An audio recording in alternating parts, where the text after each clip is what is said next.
हाय दोस्तों, आपका हमारे यूट्यूब चैनल में स्वागत है। जैसा कि आपने थंबनेल में ही देख चुके हैं कि हम मैथ के आपको 10 क्वेश्चन डिस्कस करेंगे। यदि 10 में से आपको 5 या 7 क्वेश्चन भी आ गए हैं तो आप समझ लीजिए ग्रुप डी और एसएससी जीडी के लिए एलिजिबल हैं। चलिए क्वेश्चन नंबर हम 1 पे चर्चा करते हैं। अगर इस तरह का क्वेश्चन आपको पसंद आता है तो चैनल को सब्सक्राइब जरूर कर लें तथा अन्य लोग के साथ शेयर भी ज़रूर करें। चलिए हम बात करते हैं क्वेश्चन नंबर फर्स्ट की। क्वेश्चन नंबर फर्स्ट हमारे पास यह है, एक कुर्सी के विक्रय पर 10% और 14% की छूट देने पर 27 रुपये का अंतर आता है। कुर्सी का मूल्य ज्ञात कीजिए। विकल्प हमारे पास है 880, 675, 440, 586। चलिए ऐसे क्वेश्चन को हम डिस्कस करते हैं।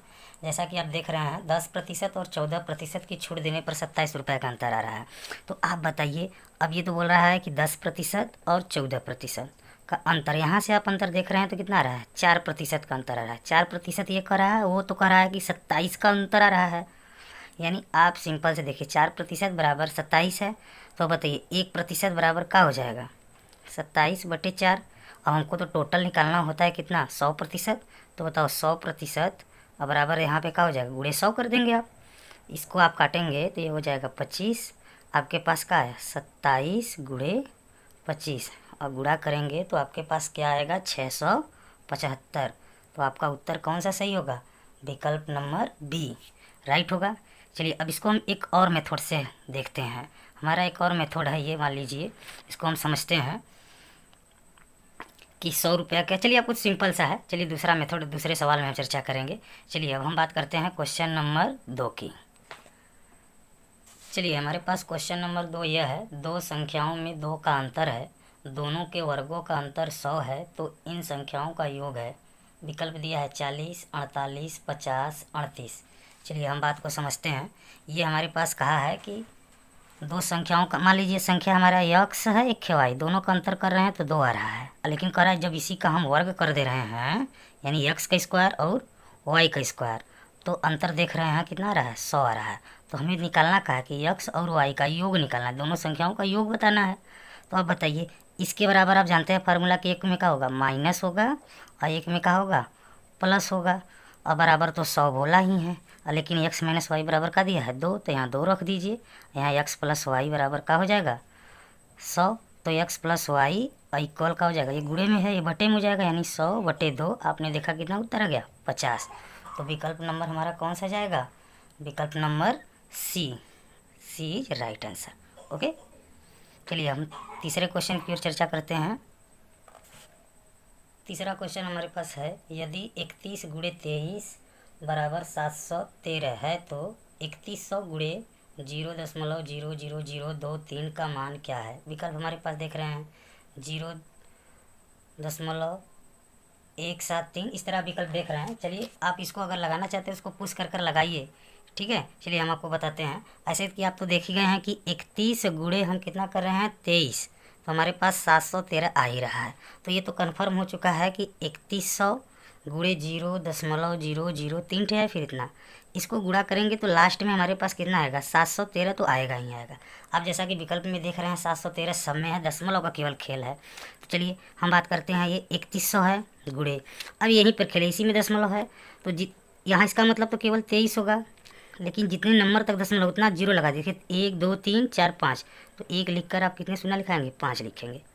ओके, तो देखिए आप काटिए, 1 1 200 कट गया। अब बताइए, अब 31 गुणे 23 है तो आएगा तो कितना? 713 ही आएगा नीचे। लेकिन अब क्या बचा? 1000। 1000 का मतलब 0.3 स्थान पे, तो उत्तर का होगा 0.713। तो विकल्प नंबर हमारे पास कौन सा जाएगा? ए राइट आंसर। ओके, चलिए क्वेश्चन नंबर हम 4 की बात करते हैं। क्वेश्चन नंबर 4 हमारे पास यह है, 10% और 19% की हानि पर एक कीबोर्ड को बेचे जाने पर उसके विक्रय मूल्य के बीच का अंतर 27 है। कीबोर्ड का लागत मूल्य क्या है? 330 रुपया है, 270 रुपया है, 240 है, 300 रुपया है। चलिए हम इसको डिस्कस करते हैं, इसको हम यहाँ से डिस्कस करते हैं। चलिए अब 10% है और 19% है। अब बताओ इन दोनों का अंतर कितना है? 9% है, होगा कि नहीं होगा? और 9%, ये तो बोला रहा है 27, हम कर रहे हैं 9%, ये बोल रहा है नहीं 27 है। तो बताइए यहाँ से हम 1% निकाल लेंगे तो 27 बटे का हो जाएगा 3। एक्चुअल में होता कितना है? 100%। तो 100% बराबर हमारे पास क्या आएगा, अब यहाँ 100 है तो यहाँ भी हम क्या करेंगे 27/3, यहाँ तो 1 था तो गुणे मतलब 1 में 100 गुणा किए तो यहाँ पे गुणे 100 कर देंगे हम। यहाँ 9 होगा, 9 त्रिक 27 तो 3 हो जाएगा, यहाँ पे 9 था तो 3, यानी उत्तर हमारे पास क्या आएगा 300 आएगा। चलिए इस पर हम एक और मेथड बता देते हैं इसको समझाने के लिए। चलिए ठीक है, एक और मेथड है, इस मेथड को भी हम देखते हैं। अब यूँ समझ लीजिए कि ये हमारे पास है 100 रुपया का, हमारे पास का था कीबोर्ड था। अब एक बार उसको 10% का हानि हुआ तो वो कहाँ पहुँचेगा 90 रुपया पे, और एक बार 19% का हानि हुआ तो वो कहाँ पहुँचेगा 81। अब यहाँ से हम देख रहे हैं कि इतना अंतर कितने का है, ये अंतर केवल 9 रुपया का है, और लेकिन सवाल में क्या बता रहा है, ये जो 9 भाग होगा वो बता रहा है कि नहीं ये 27 रुपया के बराबर है। 9 भाग यानी 9 रुपया 27 रुपया के बराबर है, तो 100 रुपया किसके बराबर होगा बताइए, 9 भाग बराबर 27, तो 1 भाग बराबर क्या हो जाएगा 3 हो जाएगा। यहाँ भाग लगा देंगे तो हमको टोटल तो 100 भागों को पता लगाना होगा, 100 भाग बराबर 3 गुणे 100, यानी हमारे पास उत्तर कितना होगा 300, यानी विकल्प नंबर डी का होगा, राइट होगा। चलिए क्वेश्चन नंबर हम 5 की ओर चलते हैं। क्वेश्चन नंबर 5 हमारे पास यह है, यदि चावल को 54 रुपये प्रति किग्रा की दर से बेचा जाता है तो 10% की हानि होगी और 20% का लाभ प्राप्त करने के लिए चावल की प्रति किग्रा कीमत कितनी होगी। अब विकल्प हमारे पास का है 65 रुपया, 70 रुपया, 63 रुपया, 72 रुपया। अब ऐसे सवाल को केवल हमको समझना है। अब बताइए, अब यहाँ पे दिया है कि 10% की हानि होगी, तो यानी 100 का वस्तु होगा वो कहाँ जाएगा 90 पे। अब बोला है कि 20% लाभ के लिए कितने पे, तो उत्तर तो ज़्यादा आना चाहिए, और तो 100 का चीज़ कहाँ पहुँच जाएगा 120 पे। 100 का 10 का हानि तो 90 पे, और 100 का अगर लाभ हो रहा है तो 120 पर पहुँच गया। बात समझ गए होंगे। अब हमको 54 रुपया है, ऐसा सवाल हम पहले वीडियो में बता चुके हैं, 54 रुपया है। अब हमको उत्तर जब भी लाना होगा ज़्यादा लाना है, तो इसमें उत्तर तो यही दोनों देंगे 90 और 120, तो 120 ज़्यादा है, तो जो जिसको उत्तर ज़्यादा लाना है तो ज़्यादा वाले को ऊपर रख दीजिए, नीचे आप 90 रख दीजिए। इसको काटिए, 0 0 कट गया, 9 छंग 54 और 12 अट्ठा, या केवल 12 छंग कितना हो गया 72, यानी कितना रुपया आएगा 72, यानी ऑप्शन नंबर डी का होगा, राइट होगा। चलिए हम अगले क्वेश्चन की ओर चलते हैं। क्वेश्चन नंबर 6 हमारे पास है, 15 वस्तुओं का क्रय मूल्य 10 वस्तुओं के विक्रय मूल्य के बराबर है, प्रतिशत लाभ है 30% होगा, 40% होगा, 50% होगा, 45% होगा। अब ऐसे सवाल को आपको देखिए कुछ करना नहीं है। अब यहाँ देखिए 15 रख दीजिए, बोला है 15 वस्तुओं का क्रय मूल्य तो गुणे क्रय मूल्य, अब बराबर आप लिखेंगे 10 वस्तु तो 10 गुणे विक्रय मूल्य। अब आपको प्रतिशत लाभ बताना है, तो आप ये देखिए, तो यहाँ पे आप देखिए क्रय मूल्य हो जाएगा, और यहाँ पे यानी अंक को अंक के पास है, इस यहाँ पे हम क्या लिख देंगे विक्रय मूल्य। अब ये कैसे किए देखिए, 95 गुणे में है इधर बटे में हो गया, यहाँ पे हो गया 10 और ये गुणे में है तो इधर आएगा बटे में। अब यहाँ से कंपेयर कर लेंगे कि क्रय मूल्य कितने का 10 का, विक्रय मूल्य कितने का 15 का। बताओ लाभ प्रतिशत बताना है, कितनी बार बताया है कि लाभ प्रतिशत बराबर होता है लाभ बटे क्रय मूल्य, तो गुणे का होगा 100 होगा। अब बताइए खरीदा है 10 का, बेचा है 15 का, तो लाभ का होगा 5 रुपया का होगा ना, 5 बटे क्रय मूल्य दिख रहे हैं 10 है, गुणे 100, यहाँ से कैंसिल कर दिए काटें तो 10 हो गया, 10 गुणे 5 करेंगे तो उत्तर हमारे पास कितना आएगा 50%, यानी ऑप्शन नंबर सी का होगा, राइट होगा। ठीक है, चलिए अब हम बात करते हैं क्वेश्चन नंबर 7 का। क्वेश्चन नंबर 7 हमारे पास है, एक व्यक्ति 320 आम 400 आमों के क्रय मूल्य पर बेचता है, उसका लाभ प्रतिशत बताओ। बताओ यहाँ पे फिर वही बात आ गया, 320 हो गया और यहाँ पे विक्रय होगा, बेचता है बोला है, गुणे विक्रय बना दीजिए, और यहाँ पे क्या बोला है 400 आमों का क्रय रख दीजिए।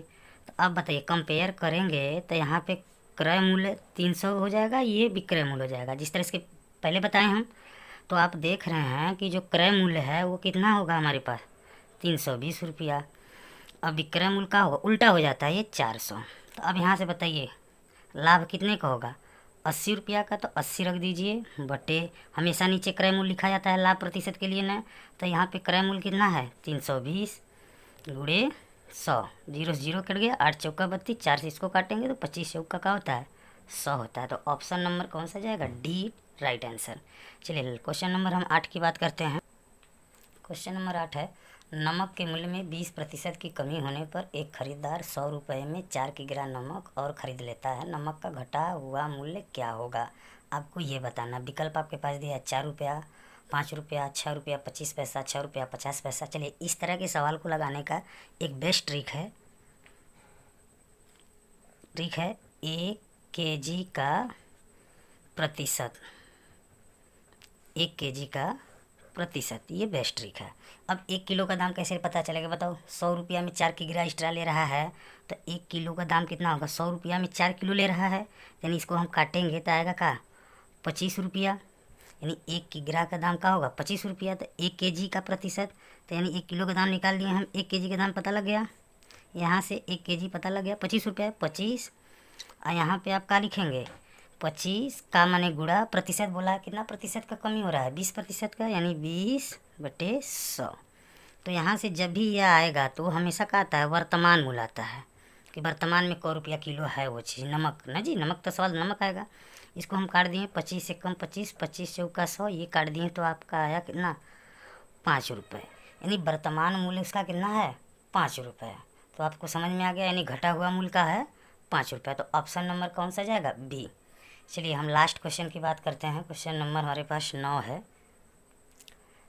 चीनी की कीमत में 25% वृद्धि हो गई, तदनुसार यदि एक गृहस्वामी चीनी पर अपना खर्च बढ़ाना न चाहे तो उसके खपत में कितनी प्रतिशत कमी करनी होगी? 10%, 20%, 25%, 15%। चलिए ऐसे क्वेश्चन को लगाने के, देखिए अब कोई भी चीज़ हो गया, चीनी, गेहूँ, कुछ भी अगर वृद्धि होती है, अभी पेट्रोल की वृद्धि हो रही है तो लोग क्या कर रहे हैं? कम जा रहे हैं। तो ऐसे चीनी की कीमत में 25% की वृद्धि हो गई है, तो कोई भी गृहस्वामी होगा वो अपना खर्चा न बढ़ाकर कुछ न कुछ कम लेगा, तो क % वो कम लेगा, इसी चीज़ को आपको बताना है। चलिए ऐसे सवाल का बहुत बढ़िया तरीका है। अब 25% दिया है 25, और जब भी बात करेगा वृद्धि का तो तुरंत इसमें बढ़ा के रख दो।